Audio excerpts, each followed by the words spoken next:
안녕하세요. 이번 시간은 저번 시간에 이어서 뇌과학과 심리학이 알려주는 시간 컨트롤에 대해서 얘기를 좀 더 해보려고 합니다. 저번 시간에 총 5개의 요인 중에 주의력이 미치는 영향과 경각심이 미치는 영향에 대해서 말씀을 드렸는데요. 오늘은 시간의 인지 속도에 영향을 끼치는 요인 중에 감정이 미치는 영향, 성격 특성이 미치는 영향, 마지막으로 약물과 정신장애가 미치는 영향에 대해서 말씀드리려고 합니다. 세 번째 요인은 감정이 미치는 영향인데요. 감정은 시간의 속도를 인지하는 데 영향을 미치는 요인 중에 아주 강력한 것이라고 책에서는 말을 합니다. 그래서 감정이 미치는 영향을 통제를 하려면 무엇을 해야 되는지 이해하는 일이 아주 중요하다고 얘기를 하네요. 두려움이나 분노, 불안, 슬픔 같은 부정적인 감정은 시간의 흐름을 느리게 해서 우리가 실제보다 더 오래 그런 감정을 견디는 것처럼 느끼게 만들어서 상황을 더 악화시키는 역할을 합니다. 이런 불쾌한 순간을 더 짧게 만드는 방법을 이제부터 말씀드리려고 하는데요. 먼저 실험을 하나 말씀드리겠습니다. 책에 나와 있는 그대로 한번 읽어봐 드릴게요. 연구자들은 다양한 감정 때문에 생기는 시간 왜곡의 메커니즘을 체계적으로 조사해왔다.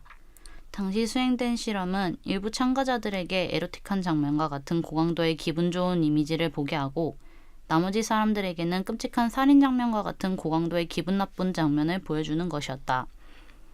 두 이미지는 모두 같은 시간 동안 재생됐다. 하지만 기분 좋은 이미지를 본 참가자들이 시간을 빨리 흐르기라도 한 듯 시간이 짧았다고 한 반면 기분 나쁜 이미지를 본 참가자들은 시간이 느리게 지나간 것처럼 길었다고 대답했다. 눈으로 보는 것 말고도 감정을 자극하는 소리를 가지고 한 실험에서도 사람들은 기분 나쁜 소리를 기분 좋은 소리보다 더 긴 시간 들었다고 인지를 했는데요. 이것도 실험을 하나 읽어드릴게요. 2007년 파리의 인지신경과학연구소는 위 실험과 비슷한 연구를 행하면서 다음과 같은 4가지 소리를 이용했다. 에로틱한 소리와 같은 고강도의 기분 좋은 소리, 웃음소리와 같은 저강도의 기분 좋은 소리, 흐느껴 우는 소리 같은 저강도의 기분 나쁜 소리, 마지막으로 여자의 통곡 소리 같은 고강도의 기분 나쁜 소리. 거리의 소음과 같은 중립적인 소리도 있었다. 그 결과 기분 좋은 소리나 중립적인 소리보다 기분 나쁜 소리를 더 길게 인지한다는 사실을 확인할 수 있었다. 이는 결국 긍정적인 감정보다는 부정적인 감정에 사람의 주의력이 더 집중되는 경향이 있다는 말인데요.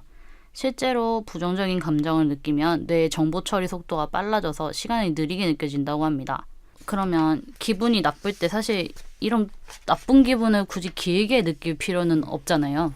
그러니까 이렇게 기분이 나쁠 때 시간을 빨리 흐르게 할 수 있는 방법이 무엇인지 얘기를 해보려고 합니다. 이것도 조금 어렵기는 한데, 그러니까 그냥 듣기는 쉬운데 실천하기 어려운 얘기기는 한데, 책에서는 부정적인 감정 때문에 시간이 느려지는 효과를 없앨 수 있는 방법은 오직 그 감정을 내가 통제하는 길밖에 없다고 말을 해요. 아까 전에 저번 시간에 말씀드렸듯이 감정을 통제하면은 그 공포심을 통제하면 조금 더 시간이 줄어드는 효과가 난다고 말씀을 드렸는데 그 얘기가 이제 나올 겁니다. 아까 말씀드렸듯이 이 시간이 느려지는 효과를 없애려면 그 감정을 내가 통제하는 길밖에 없다고 말씀을 드렸는데 다행히 단순히 내가 나를 통제할 수 있다고 그렇게 느끼기만 해도 시간이 느려지는 효과가 조금이나마 사라질 수 있다는 것을 연구자들이 밝혀냈다고 해요. 2012년도에 일리노이 대학의 VT 박사와 레락스 박사가 이거를 밝혀냈는데요.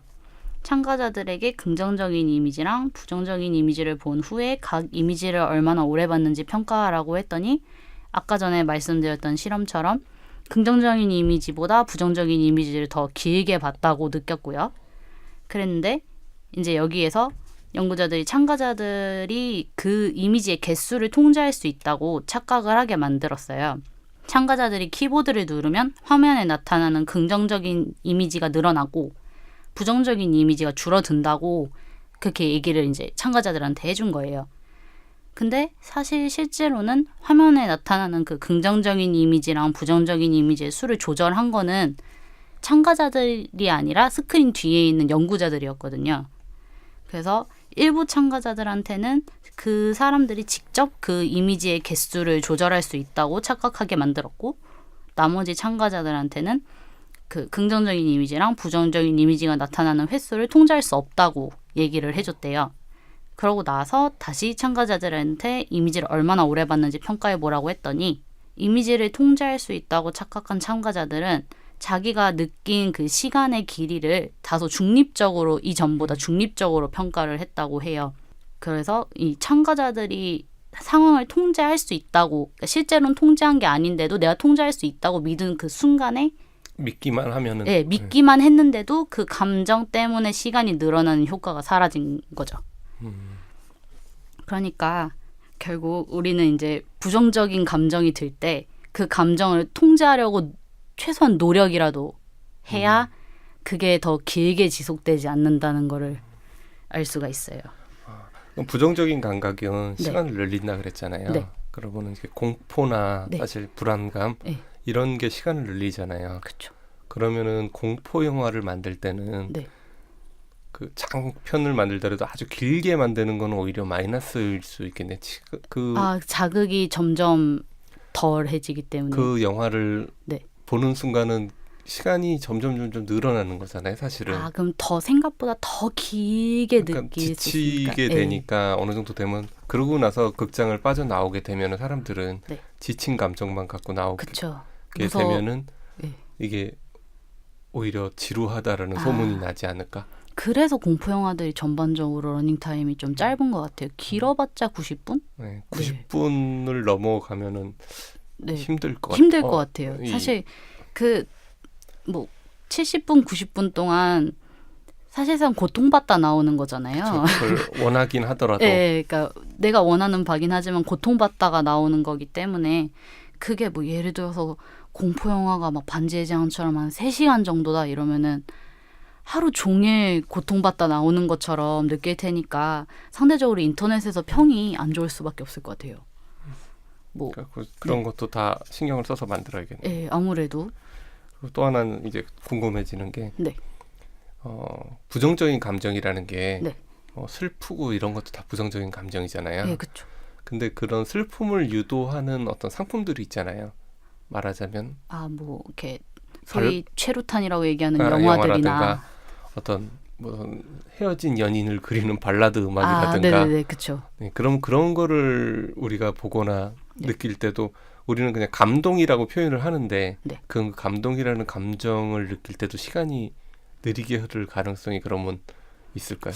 이게 여기 책에서 얘기하는 감정은 딱 이거 뭐라고 해야 되지? 감정의 결정체라고 해야 되나? 순수한 그 감정만 갖고 얘기를 하는 건데, 영화 같은 경우에는 사실 단순히 슬프기만 한 건 아니잖아요. 그 안에 감동 코드가 들어있고 재미 코드도 있고 이제 해소해주는 이런 게 들어있으면 섞여 있다 보니까 상대적으로 중화되는 면이 없지 않아 있을 것 같아요. 단순히 그냥 사실 처음부터 끝까지 막 슬프기만 하면 사람들이 썩 긍정적으로 볼 것 같지는 않아요. 그 내용을. 지금 생각해보면 슬프다고 하는 영화들도 결국에는 그 안에 어떤 뭐 휴머니즘이나 아니면은 연인 간의 사랑이나 무언가가 있기 때문에 슬픈 거잖아요. 그게 없어지기 때문에 슬픈 거니까 결국 그 행복이라는 감정이 이렇게 바뀌는 그런 과정이 있으니까 단순한 슬픔이라고 하기는 조금 힘들 것 같아요. 그래서 서양이나 이런 쪽에서 명상이 떠오르는 이유 중에 하나도 이런 요인이 있는 것 같아요. 명상이라는 게 첫 번째 항상 그걸 하잖아요. 내가 무슨 생각을 하고 있구나를 바라보라고. 네, 맞아요. 슬프면 나 지금 슬프구나. 뭐 기쁘면 나 지금 기쁘구나. 네. 자기 감정을 바라보라고 항상 얘기하잖아요. 네. 그러면 어쨌든 간에 통제할 수 있을 것 같다라는 생각도 생기게 되고, 그러면은 그거 시간을까지 조절할 수가 있게 되는 거죠. 그래서 저번 시간에 말씀드렸던 것처럼 그 마음챙김 명상이 더 사람들한테 도움을 주는 이유도 어쨌든 그것도 감정을 통제하는 거에도 도움이 되기는 하니까요. 명상이라는 것 자체가 좀 더 이제 마음을 비우는 것 자체가 도움이 많이 되는 것 같아요. 시간의 그 인지 속도에. 책에서는 이제 뭐 두려울 때랑 화날 때 슬플 때 이 정도 얘기를 하는데 그 자세하게 설명드리기는 너무 길어질 것 같고 이런 감정을 통제하는 방법에 대해서 간단하게 얘기를 드리자면 먼저 두려울 때는 그 감정을 받아들인 다음에 그러니까 내가 두렵다는 거 아까 말씀하신 것처럼 그 명상하듯이 내가 두렵다는 거를 인정을 하고 그 다음에 이제 정확하게 그 내가 무엇 때문에 두려운지 그 정체를 파악을 하는 게 도움이 된다고 해요. 그러면 조금 더 이제 객관적으로 볼 수 있고 그 두려움에서부터 이때 약간 떨어질 수 있기 때문에 이게 도움이 된다고 하고요.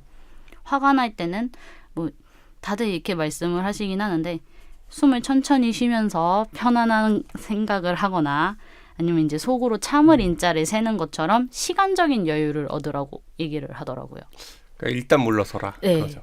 그러니까, 화가 나는 현장에서는. 네. 아까 그 명상 얘기하시는 것처럼 나를 조금 더 객관적으로 바라보는 거에 가까운데 이제 조금씩 그 감정이 좀 조금씩 다르니까 그걸 감정을 통제하는 방법도 조금씩 다른데 이제 근본적으로는 객관적으로 조금 더 떨어져서 한 발짝 떨어져서 생각하는 거라고 생각하시면 될 것 같아요. 슬플 때는 슬픈 생각을 무시하지 말라고 얘기를 하더라고요. 그러니까 오히려 무시를 하면 더 슬플 수 있다고 심리학자들이 그렇게 얘기를 한다고 해요. 이제 대신 바깥으로 슬픔을 표출하는 게 굉장히 중요하다고 해요. 뭐 예를 들어서 친구를 붙잡고 이제 뭐 내가 남자친구랑 헤어져서 되게 슬퍼라고 얘기를 하는 거랑 나 혼자 헤어져서 너무 슬퍼라고 생각하는 거랑은 되게 큰 차이가 있다고. 슬퍼라고 말을 하는 게 네, 훨씬 낫다고 해요. 대신 그거를 계속 뭐 예를 들어서 뭐 친구 한두 명한테만 그냥 헤어져서 슬퍼라고 얘기하는 게 아니라 엄마한테도 얘기하고 아빠한테도 얘기하고 동생한테도 얘기하고 처음 본 사람한테도 얘기하고 막 이런 식으로 온갖 사람들한테 내 슬픔을 얘기하면서 다시 그 슬픔을 반추하면 오히려 더 마이너스가 된다고 적절한 그 균형을 맞추는 게 중요하다고 해요. 대신 그래서 이제 친구를 한두 명만 만나서 자주 그 친구를 자주 만나면 슬픔을 해소하는 데 도움이 많이 된다고 합니다. 친구 입장에선 조금 곤란하겠네. 네, 조금 그렇긴 하지만 그래서 여기 책에서 좋은 친구를 사귀라고 그런 걸 들어주고 또 반대로 내가 그런 얘기를 들어줄 수 있는 사람을 사귀라고 얘기를 조언을 주기도 해요. 힘든 조언인데.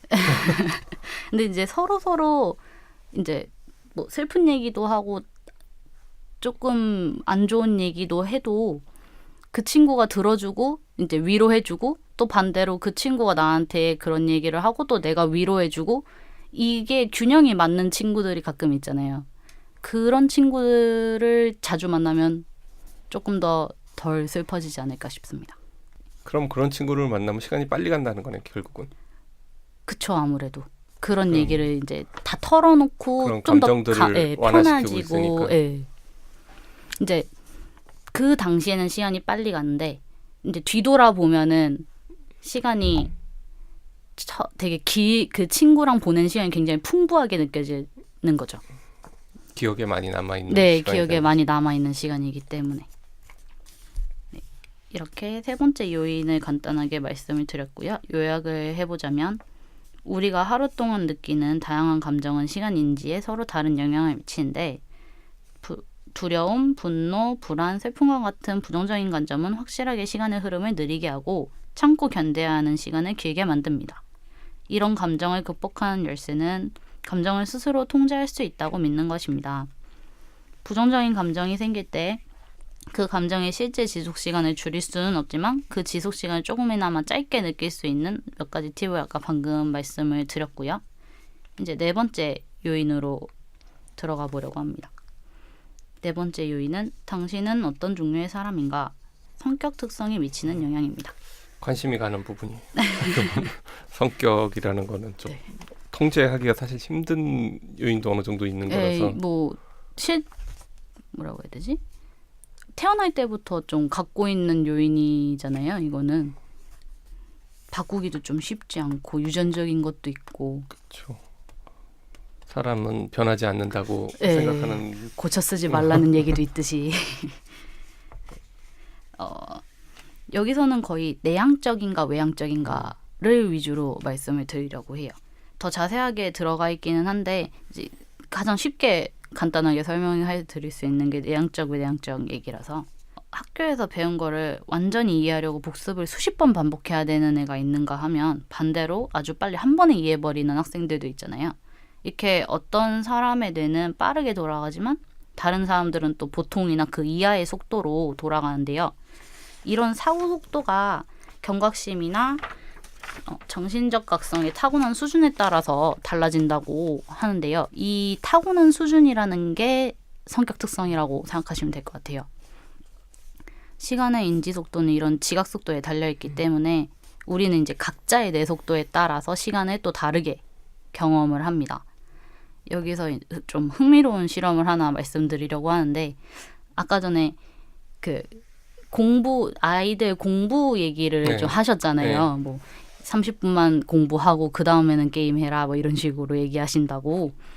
이제 그렇게 흔히 공부에 방해된다고 게임을 그렇게 생각하시는 분들이 많은데 이 게임이 뇌의 속도를 높여서 창의성을 향상시켜준다는 실험이에요. 책에 있는 대로 읽어드리자면 아이들이 좋아하겠네. 이 예, 실험 그쵸. 결과를. 부모님들이 싫어하시는 비디오 게임을 즐기면 아이들의 지능이 2배 가까이 높아질 수 있다는 사실을 뇌과학자들이 확인했다. 491명의 12살짜리 아이들을 대상으로 실시한 연구에서 비디오 게임이 이들의 창의성을 대폭 향상시켰다는 결과가 나왔다. 유럽 6개국의 6세부터 11세까지의 어린이 3,195명을 대상으로 한 다른 연구에서도 비디오 게임을 즐긴 아이들이 일주일에 평균 5시간이나 더 학교 공부를 잘 해내고 친구들과도 더 잘 어울린다는 사실을 보여주었다. 비디오 게임이 인간의 주의력을 집중시켜 경각심을 높이고 뇌의 정보 처리 속도를 빠르게 해 주관적인 시간의 흐름 속도를 늦춘 것이다. 라고 하는데요. 사실 부모님들 입장에서 좀 굉장히 당황스러울 수 있는 내용이지만 물론 이게 중독 수준으로 하면은 당연히 아무 도움도 안 되겠지만 적당히만 하면 게임도 이렇게 공부에 도움이 될 때가 있다는 거를 이제 말씀을 한번 드리겠습니다. 적당이라는 게 힘든 조금 거죠. 예 그렇긴 하지만 뭐 하루에 1-2시간 정도면은 딱 애들이 집중할 수 있는 시간이 있잖아요. 뭐 학교도 보면은 초등학교는 뭐 40분 수업하고 10분 쉬고 고등학교는 뭐 45분, 50분 수업하고 10분 쉬고 이런 식으로 그러니까 애들이 집중할 수 있는 시간 동안 딱 집중할 수 있게 게임에 집중할 수 있게 해주고 잠깐 쉬라고 하고 다시 게임에 집중할 수 있게 해주고 뭐 이런 식으로 한 1-2시간 정도씩만 하면 오히려 창의성을 조금 더 키워주실 수 있지 않을까. 그러니까 말리지만 마시고 말리는 편은 아닌데 네. 말리기만 하시는 분들이 좀 많으시잖아요. 네, 뭐 어른도 게임을 충분히 좋아할 수 있기 때문에 그쵸. 그거를 뭐 어른이 좋아하는 거 애들이 좋아하는 것도 당연한 건데 네. 근데 이게 네. 성격하고는 이게 어떻게 연결이 되는 거죠? 근데 이거 같은 경우에는 딱 성격 얘기만이라기보다는 그 뇌 속도에 따라서 시간을 다르게 경험한다는 거에 대한 예시예요. 이게 뇌 속도가 좀 더 이제 게임으로 인해서 조금 더 빨라지면 애들이 이제 주관적으로는 시간이 느리게 간다고 생각하지만 뇌의 정보 처리 속도는 점점 더 빨라지고 있다. 그래서 창의성이 올라간다.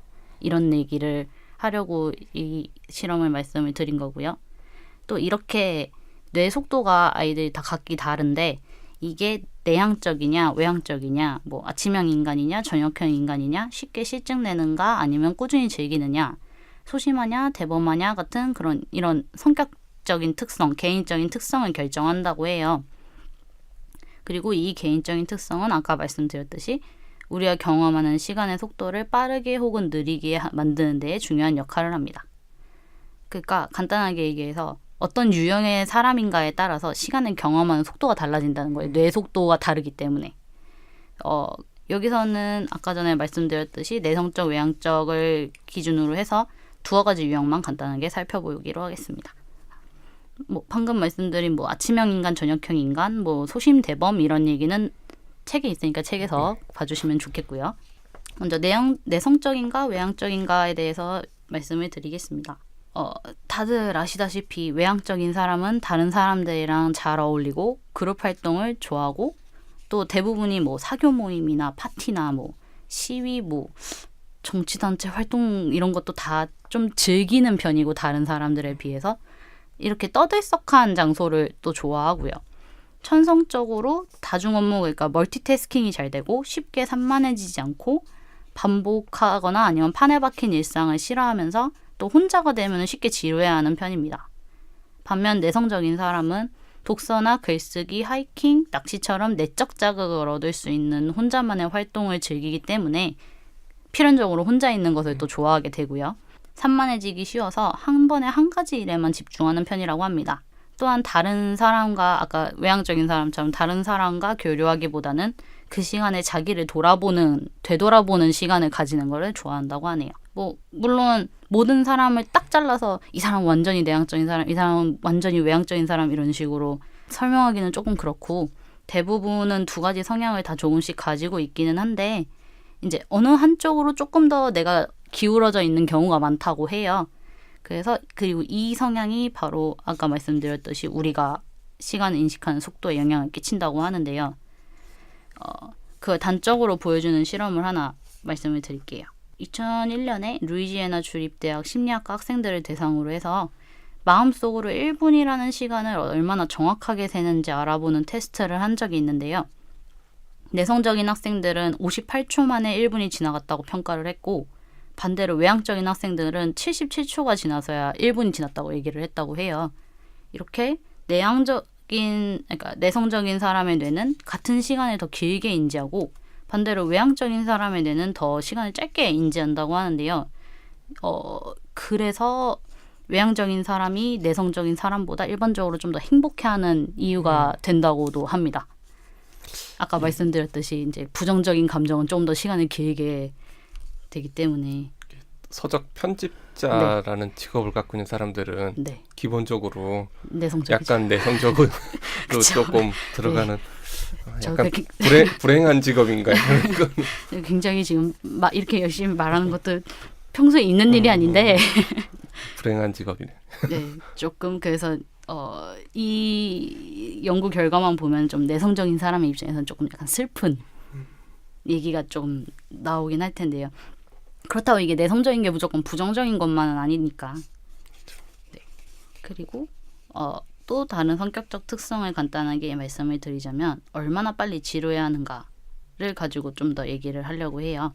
간단하게 얘기해서 내가 권태감을 얼마나 빨리 느끼냐에 따라서 시간이 빨리 흐리거나 느리게 흐른다는 거죠.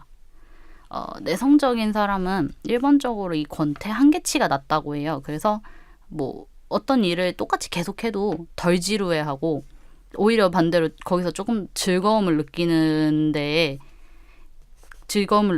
그러니까 자극이 전반적으로 크게 필요가 없어요. 내성적인 사람은. 근데 반대로 외향적인 사람은 이 권태 한계치가 높아서 계속 더 큰 정신적 자극을 필요로 하고 참을성이 없고 쉽게 지루해하는 경향이 있다고 해요. 또 아까 전에 말씀드렸지만 절대 내성적이라고 다 부정적인 건 아닙니다. 네. 또 집중할 수 있는 시간이 내성적인 사람보다 짧아서 다른 사건이 생기면 쉽게 산만해져가지고 시간의 흐름을 자주 인식하게 된다고 합니다. 아까 처음 이전 시간에 첫 번째 요인을 설명할 때 말씀을 드렸는데 시간의 흐름을 인식하면 시간이 느리게 흐른다고 하잖아요. 그래서 아까 연구에서 내성적인 사람은 조금 더 빨리 1분을 셌고 외향적인 사람은 77초까지 기다렸다가 1분을 셌다고 하잖아요. 그래서 시간이 느리게 흐른다는 거죠. 내부에서는. 다행히도 이 권태감은 오래 지속되지 않는 감정이라서 따분한 하루를 보낼 때 시간이 빠르게 지나가는 것처럼 느끼게 만드는 방법이 있다고 해요. 아까 외향적인 사람처럼 더 큰 재미를 찾거나 아니면 주의를 딴 곳으로 처음에 얘기한 것처럼 주의를 딴 곳으로 돌리는 방법도 있기는 한데 이런 방법은 오히려 그 잠깐 동안에는 굉장히 즐겁고 시간이 빨리 가는 것처럼 느껴지지만 그 시간이 지나가고 나면은 공허함이 더 크게 다가온다고 해서 후폭풍이 좀 크기 때문에 책에서는 크게 권하지 않고 있고요. 권태를 쫓아내는 가장 좋은 방법은 조금 고리타분하게 느껴질 수도 있긴 하겠지만 시간을 의미 있게 사용하는 법이라고 얘기를 합니다. 결국 좀 약간 원론적인 얘기로 돌아가긴 하는데 그렇기 때문에 이런 얘기가 계속 많이 나오는 거라고 생각하시면 네, 긍정적으로 생각하시면 이게 시간 관리라는 네. 분야가 엄청나게 많잖아요. 그쵸. 그 자기 개발서의 한 반 이상은 시간 관리. 시간 관리를 어떻게 하는가. 네, 이게 결국은 또 어떻게 인지하는지를 이 책을 통해서 알고 나서는 네. 결국은 어느 정도의 시간 관리라는 자기 개발서의 도움을 받을 필요도 조금은 있겠네요. 아무래도 이거를 이렇게 시간이 느리게 인식되고 빠르게 인식되는 거를 알고 그 책을 보는 거랑 모르는 상태에서 그냥 막무가내로 아 이렇게 시간 관리를 해야 되는구나라고 보는 거랑 확실히 큰 차이가 있을 것 같아요. 시간 관리법을 보면 어떻게 보면 약간 말씀하신 대로 고리타분 네. 한다거나 뭐 이런 방법을 많이 전수하는 책들이 많거든요. 시간 관리법이라는 그쵸. 책들을. 예, 아무래도 좀 두루뭉실하게 얘기할 수밖에 없잖아요. 결국 여기에서도 권태를 쫓아내는 방법이 시간을 의미 있게 사용하세요. 이렇게니까. 근데 이거를 그냥 시간이 의미 있게 사용하세요 라고 얘기하는 거랑 이렇게 하면 시간이 빨라지고 이렇게 하면 반대로 시간이 느려지기 시간을 때문에 어떻게 인지하니까 네, 그렇게 하기 때문에 시간을 의미 있게 사용하는 게 제일 좋습니다 라고 얘기하는 거랑은 조금 큰 차이가 있죠. 아까 이전 시간에 첫 번째 요인에서 말씀드렸듯이 일하느라 쓰는 시간에 집중하지 말고 그러니까 시간이 지나가는 거에 집중하지 말고 일 그 자체에 집중하면 권태감이 빠르게 물러간다고 합니다. 그러니까 최대한 일에 재미를 붙이는 방법이 네, 시간을 즐길 수 있는 방법이라고 생각하시면 될 것 같아요. 그러니까 이게 현대를 오면서 네. 우리가 시간이라는 걸 더 많이 생각해서 이런 그쵸. 문제가 네. 있지 않을까라는 생각은 좀 있어요. 옛날에는 사실 막 뭐 예를 들어서 그러니까 그냥 대충 이렇게 해를 보고 판단을 하거나 아니면 뭐 노을이 지는 거 대충 이쯤이니까 들어가야지 이렇게 생각을 하는데 지금은 뭐 2시부터 3시까지는 뭐 해야지 3시부터 4시까지는 미팅이고 4시부터 6시까지는 뭐 교정을 다시 보고 막 이런 식으로 빽빽하게 생각을 하다 보니까 더 쫓기는 것 같아요. 예전에는 하루의 시간을 재는 방법이 이제 태양의 위치나 네, 그쵸. 이게 물이나 뭐. 전부였잖아요. 네. 그래서 태양의 위치는 이제 위도, 경도를 따라서 네. 조금씩 다 다르잖아요. 그쵸. 그러니까 작은 영국이 큰 나라는 아닌데 네. 영국같이 작은 나라는 또 무슨 시, 런던시의 시간과 네, 뭐 또 좀 다르잖아요. 바로 옆에 있는 동네인데 십몇 분씩 이런 게 차이가 네. 난다는 거예요. 각 시간이. 그래서 뭐지? 평양이랑 서울이랑 30분 차이 나는 것처럼. 네, 다. 근데 옛날에는 그 정도의 차이가 나는 걸 당연하게 생각했고 네, 그렇죠. 했는데 철도가 들어오면서부터 모든 시간을 맞추기 시작했다는 거죠. 표준시라는 걸 그때 처음 네. 만들어서 런던의 표준시를 만들어서 모든 것은 그 표준시로 이제 통일을 한다. 그러니까 우리는 해가 14분 전에 떴는데 그래도 6시야. 저쪽은 6시 해가 떴지만 그래도 6시야. 딱 그래서 수치로 정해놓은 거잖아요. 그걸 되게 싫어했대요. 처음에는요? 네, 그 사람 왜 네, 우리의 받아들이기 시간을 좀, 니네 네. 맘대로 정하느냐. 우리는 우리의 시간이 있다. 이거를 무슨 노동운동을 하듯이 네. 그거를 반대를 엄청나게 했다고 하더라고요. 지금은 되게 당연하게 네. 시간을 맞춰야지 사람이 살지 이런 그쵸. 생각을 하는데 그 당시에는 시간을 맞출 필요가 없었던 거죠. 철도라는 것이 없었으면은 네. 철도가 이제는 아주 먼 거리를 몇 분 안에 주파가 되잖아요. 네. 그러니까 도착하는 시간과 출발하는 시간을 서로 알아야지 네. 약속이 그쵸. 가능한데 예전에는 워낙 뭐 말을 타고 가면 4-5시간 걸리기 때문에 대충 이렇게 뭐 그때쯤 오겠지. 뭐 그때쯤 해지기 전엔 가겠지. 도착할 거야 이런 식으로 얘기하는데 요즘에는 뭐 4시 32분에 도착할 것 같아 이렇게 얘기하니까. 그게 이제 점점 심해져서 이제는 분 단위로 항상 생각을 하잖아요. 그쵸. 네. 그러니까 아까 말했듯이 시간을 더 많이 생각하게 되는 네. 거죠. 하루에 시간을 더 많이 생각하니까 그러니까 더 더 빨리 지나고. 시간을 보면 또 느려진다고 하잖아요. 네네네. 그러니까 또 지루한 느낌을 더 계속 빨리 받을 받고, 수도 예. 있는 것 같은 생각이 좀 들어요. 지금 제가 얘기를 하는 이 뭐 시간에 영향을 미치는 요인들은 사실 책의 2부 부분에서만 나오는 거거든요. 1부, 3부, 4부 같은 경우에는 제가 따로 언급을 안 드렸는데 1부에서 이제 비슷한 얘기가 나와요. 뭐 동양과 서양의 시간 인식 방식이 다르다거나 아니면 또 그 시간을 표현하는 단어에 따라서 사람들이 시간을 인식하는 정도가 다르다거나 뭐 이런 얘기가 있거든요. 뭐 우리나라 같은 경우에는 그냥 뭐 어제 오늘 내일 뭐 이런 식이지만 그러니까 정확히 어느 나라인지는 기억이 안 나는데 좀 약간 뭐 남아프리카 섬지대 뭐 이런 사람들 같은 경우에는 어제를 뜻하는 단어가 실질적으로 완벽하게 딱 직역을 하면은 뭐 한 대충 그때쯤 막 이런 식의 시간이 딱 정해져 있지 않은 그런 거라고 하더라고요. 그렇다 보니까 그 사람들은 뭐 어제라고 얘기해도 이게 느긋하게 느낀다고 해야 되나? 우리가 딱 어제 하면은 딱 하루 전 이캔데 걔네는 어제라고 하면은 대충 일주일 전쯤까지인가 이런 식으로 생각을 하니까 좀 더 시간이 더 느긋하게 느낄 수 있어서 평소에 이제 뭐 우리가 60년을 사는데 실질적으로 내가 뭔가 한 40년 정도밖에 안 산 것 같은데 벌써 60살이야 라고 생각하고 있을 때 그 사람들은 60살인데 한 80년은 산 것 같은데 막 이런 식으로 생각할 수도 있다고 그렇게 얘기를 하더라고요. 초반에서. 그렇게 네. 따지는 게 어쨌든 생각해 보면은 더 네. 오래 사는 방법. 비결이기도 하죠. 어쨌든 느긋하게 느끼는 것이. 같은 시간을 살더라도. 네. 그러니까 똑같이 60년을 살아도 좀 더 즐기면서 살 수 있는 거잖아요. 사실 80년을 살았다고 느끼는 건 내가 재밌는 시간, 느긋한 시간이 그렇죠. 많았다는 거니까. 잘 살았다. 뭐 예, 이런 거. 예. 내 무덤에 예, 뭐 잘 살았다고 예. 써다 뭐 이런 거. 버나드 우물쭈물하다가 안정적으로 이럴 줄 알았지. 그렇지. 이래서 또 비슷한 것 같아요. 네 문제 요인 좀 길게 얘기했는데 이걸 간단하게 요약을 해드리자면 성격은 여러 측면에서 시간을 인지하는 속도에 영향을 주는데요. 내성적인 사람, 그러니까 쉽게 지루해하지 않는 사람이라면 어떤 일을 하느라 보낸 시간을 떠올려 보면 시간은 느리게 흐른 것처럼 보일 거예요. 이제 일은 다 하고 나서 뒤로 돌아서 생각했을 때 내가 생각보다 되게 느긋하게 했구나라고 생각하실 수 있을 거고요. 반대로 외향적인 사람이거나 아니면 쉽게 지루해하는 사람이면 과거를 떠올려 보면 시간이 생각보다 내가 되게 빨리 했구나라고 시간이 날아간 것처럼 느껴질 겁니다. 만약에 쉽게 좀 지루해하고 권태를 빠르게 느끼시는 분들이라면 힘드시겠지만 지루한 일에 집중해서 그 일을 처리하는 방식으로 시간을 길게 늘릴 수 있다고 합니다. 마지막 5번째 요인은 시간의 혼란, 약물과 정신장애가 미치는 영향인데요.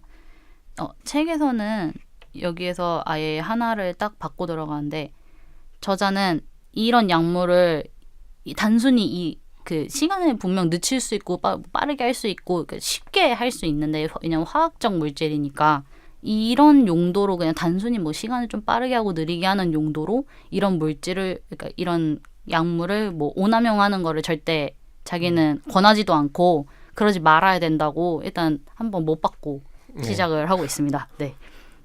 이제 사실 우리나라에서는 약물 오남용이라는 게 뭐 그냥 감기약 좀 많이 먹고 뭐 수면제 모으고 뭐 이 정도인데 외국은 뭐 마약이 합법인 나라도 있기도 하고 훨씬 우리나라보다 유통이 많이 되는 나라가 있다 보니까 좀 더 한 번 더 경고를 하고 들어가는 것 같아요. 마약을 비롯한 특정한 항정신성 약물과 치료약은 뇌의 화학적 처리 과정을 직접 조작하기 때문에 시간을 늦출 수도 있고 빨리 할 수도 있으며 심지어 완전히 정지한 상태로 동결시킬 수도 있습니다. 먼저 대마초 같은 마약, 그러니까 사이키델릭 약물의 효과를 보겠는데요. 유명한 그 악의 꽃 저자인 샤를로 보들레르가 대마초를 피운 다음의 느낌을 이렇게 썼다고 합니다. 생각의 흐름이 당신을 다른 곳으로 데려간다.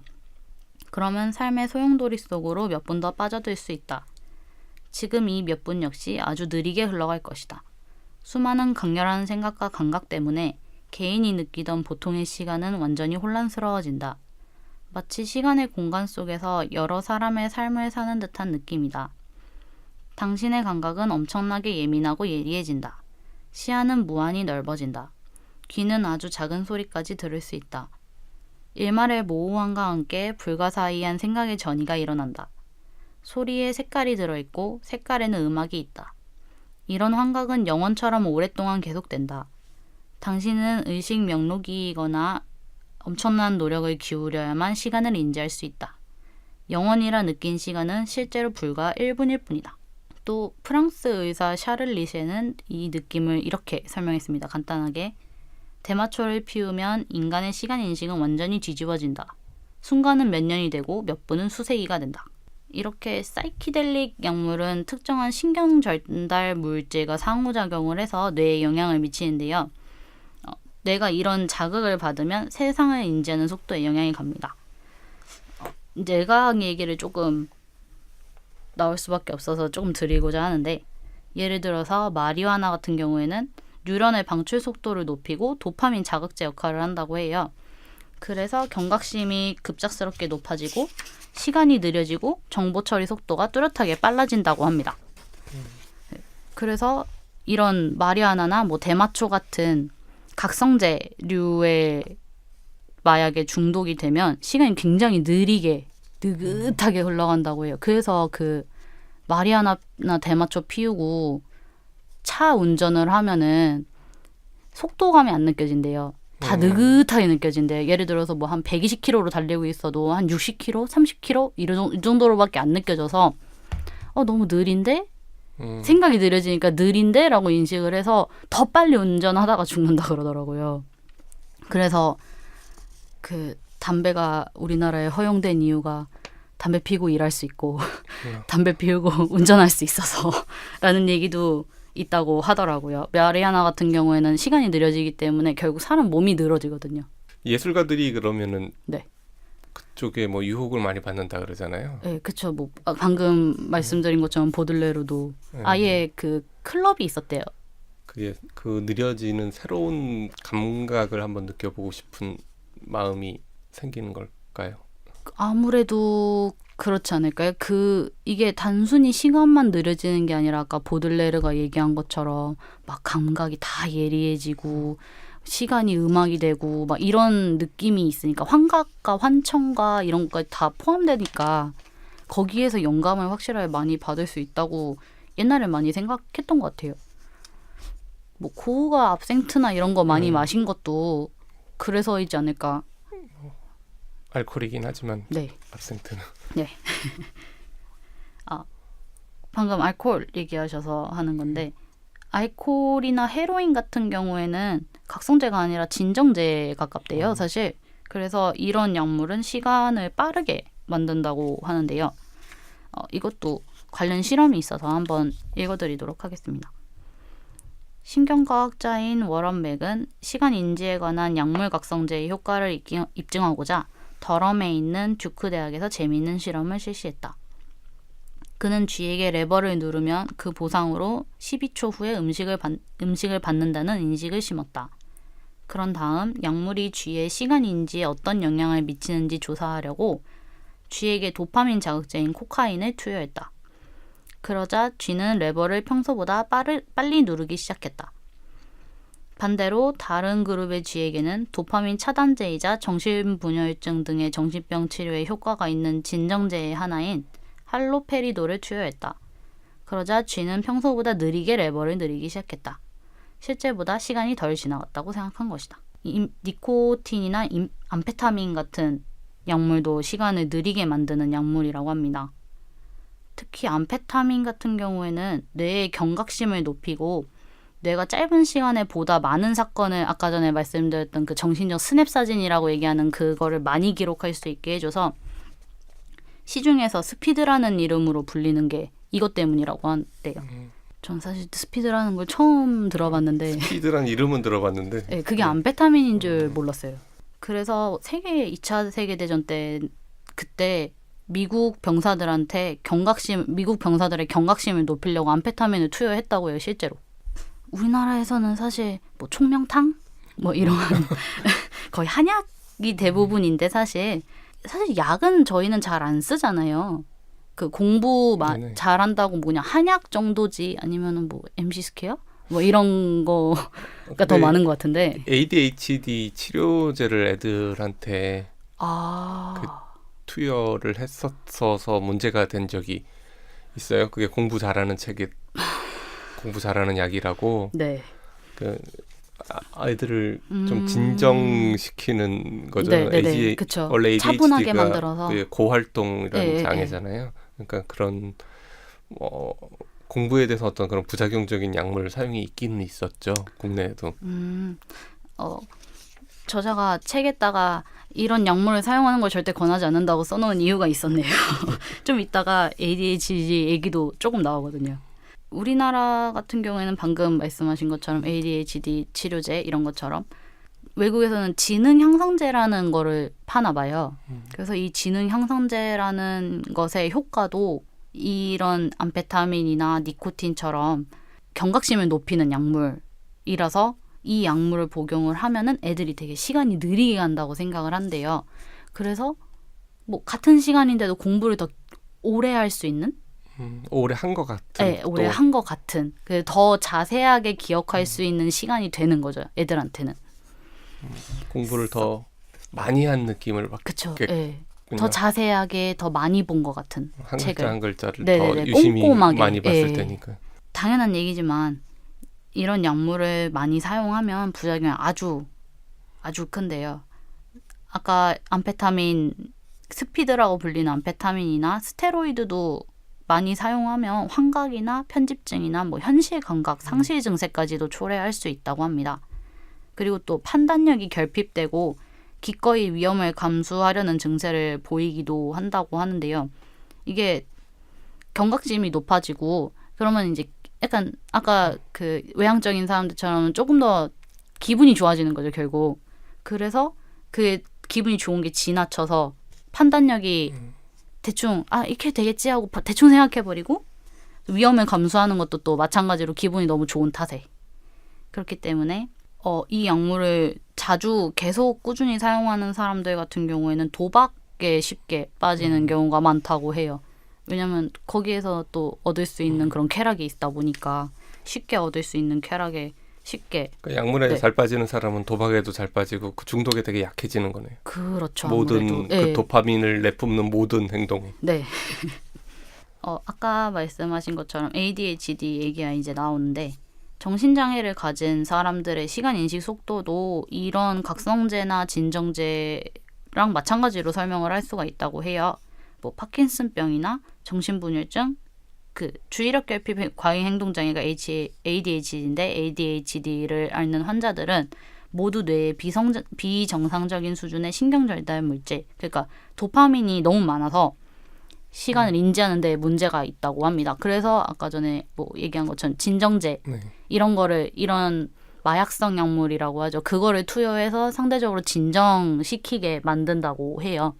그래서 ADHD 치료제가 진정제이기 때문에 애들이 먹어서 더 집중력을 향상시키는 효과가 나타난 것 같긴 한데 이제 부모들은 생각을 한 거죠. 생각했겠죠. 예. 네, 뭐 ADHD 치료제인지는 모르고 투여를 했다고는 하지만 이게 뭐 우리나라도 그러니까 공부 잘하느냐 네네네. 이런 식으로 이제 홍보를 해서 그러니까 마약성 약물을 그냥 그런 식으로 홍보를 했다는 말씀이신 거죠? ADHD 치료제를 부작용인 거죠. 그렇죠. 네, 따지고 보면. 네. 간단하게 마지막 요인도 요약을 조금 해드리자면 자세하게 아까 전에 말씀드리지는 않았지만 LSD나 실로시빈, 마리아나, 암페타민, 메스칼린 같은 이런 환각성 약물은 사람의 경각심을 높이고 뇌의 정보 처리 속도를 빠르게 만들어서 시간이 느려지게 해요. 반면에 진정제는 그 반대 기능을 해서 시간이 빨라지게 만듭니다. 이런 반응들은 뇌의 신경 전달 물질인 도파민 수용체와 관련이 있는데 도파민 수용체를 자극하는 약물은 시간이 느려지게 하는 반면에 그 수용체를 억제하는 약물은 시간을 빠르게 만든다고 보시면 될 것 같아요. 그래서 정신장애 같은 경우에는 이런 도파민 수용체에 이상이 있는 경우가 많기 때문에 너무 많이 분비되거나 아니면 역으로 너무 조금 분비되거나 이런 식으로 이상이 있는 경우가 많기 때문에 ADHD, 파킨슨병, 정신분열증 등의 병을 앓고 있는 사람들은 이런 약물을 계속 복용하고 있는 것처럼 시간을 정상인보다 심하게 빠르게 느끼거나 심하게 느리게 인지한다고 합니다. 이렇게 5가지 요인을 다 말씀을 드렸는데 간단하게나마 도움이 되셨는지. 네. 아까도 뭐 잠깐 이런 얘기가 나왔지만 네. 결과적으로 개인한테 도움이 되려 그러면 자기 시간을 얼마나 관리를 잘 하느냐 네. 이런 감정을 잘 통제하는 문제잖아요. 네. 근데 알면 보인다 이런 네. 얘기가 있듯이 시간을 어떻게 사람들이 받아들이는지를 일단은 알고 나면은 그 다음 관리하고 뭐 이런 방법론은 자기가 알아서 할 바고 일단은 네. 아주 기초 지식을 쌓는 거죠. 시간을 어떻게 받아들이는지에 대한 그쵸. 아주 기초 지식을 쌓고 나서 그 다음에는 응용은 이제 알아서 그래서 하시면 되니까 네. 그런 면에서는 매우 도움이 되는 것 같아요. 네. 그러니까 뭐 어떤 수학을 가르쳐 준다고 하면 수학의 개념을 알고 나서 어떤 뭐 공식을 풀어라 뭐 이게 돼야 되는 거잖아요. 네, 그냥 공식을 달달 네. 외워서 푸는 것보다 훨씬 그러면은 더 이제 와닿지도 않고 네. 근데 시간, 응용도 하기 힘들고. 시간 관리도 이제 마찬가지가 될 것 같아요. 만약에 이렇게 관리해라. 그거 뭐 좋은 소리지 뭐 하고 네, 이제 말은 쉽죠. 하고 마는데 어떻게 우리가 시간을 받아들이는지 알고 나면은 나한테는 이 정도의 시간을 이렇게 투자할 용의가 있어라는 걸 이제 스스로 판단해서 네. 결정을 하면 되는 문제니까 그런 면에서는 이 책이 도움이 될 것 같아요. 뭐, 그러니까 시간을 관리하는 데 있어서 아까 제가 좀 자세하게 설명드렸던 것처럼 막 내가 이렇게 생각을 하면 뇌에서 신경 전달 물질이 나와서 뭐 이런 식으로까지 깊게 생각하실 필요는 없고 그냥 이렇게 하면 시간이 좀 더 빨라지고 이렇게 하면 시간이 좀 더 느려지고 풍부해지고 더 자세하게 기억할 수 있다 정도만 인식을 하시고 계시고 또 아까 감정 얘기했듯이 사실 뭐 시간도 시간이지만 감정 문제는 사람들한테 있어서 되게 중요하잖아요. 뭐 심해지면 뭐 우울증도 걸리고 조울증도 걸리고 막 이런 식으로 병과 연결이 돼 있으니까 그런 감정 컨트롤을 하실 때도 이게 시간도 시간이지만 내가 내 시간도 컨트롤하면서 내 감정도 조금 더 통제를 해서 내 마음에 안정감을 주는 것도 상당히 중요할 것 같아요. 사실 이런 거를 그냥 모르고 그냥 힘들다 슬프다 이렇게 생각하는 것보다는 내가 슬프니까 친구들한테 좀 더 얘기를 하면 내 시간도 조금 더 괜찮아지고 또 내 슬픔도 조금 더 사라지기 때문에 부정적인 감정이 더 늘어나지 않겠지 뭐 이 정도로만 생각을 하셔도 훨씬 더 실천하는 데는 더 많은 도움이 될 것 같아요. 시간 컨트롤이란 책을 가지고 네. 생각보다 오랫동안 예. 이야기를 했네요. 듣는 분들한테 좀 도움이 됐기를 바라고 네. 테드라는 강연이 있잖아요. 예. 테드라는 강연이 18분 동안 진행을 하거든요. 네. 근데 18분 동안 진행을 하는 이유가 18분 정도를 하면은 그 중심이 되는 내용을 다 전달할 수 있으면서 중언 부언을 하지 않을 수 있는 시간이다. 그래서 18분을 사용을 한대요. 그럼 저희도 사실 팟캐스트를 18분만 했으면 제가 이렇게 중언부언하지 않지 않았을까요? 그런데 그 사람이 18분이라고 정한 이유는 그럴 것 같다라는 거지. 어떤 과학적 근거는 없다고 하니까 우리가 중언부언만 안 하고 네. 정보만 제대로 잘 전달할 수 있다라고 생각하는 시간이라면은 18분이든 30분이든 상관은 없지 않을까요? 네. 이것보다는 조금 더 줄어도 괜찮을 것 같아요. 오늘 수고 많이 하셨고요. 네, 수고하셨습니다. 다음 기회에 또 다른 책으로 다른 정보를 갖고 찾아뵙도록 하겠습니다. 네. 네, 수고하셨습니다. 수고하셨습니다.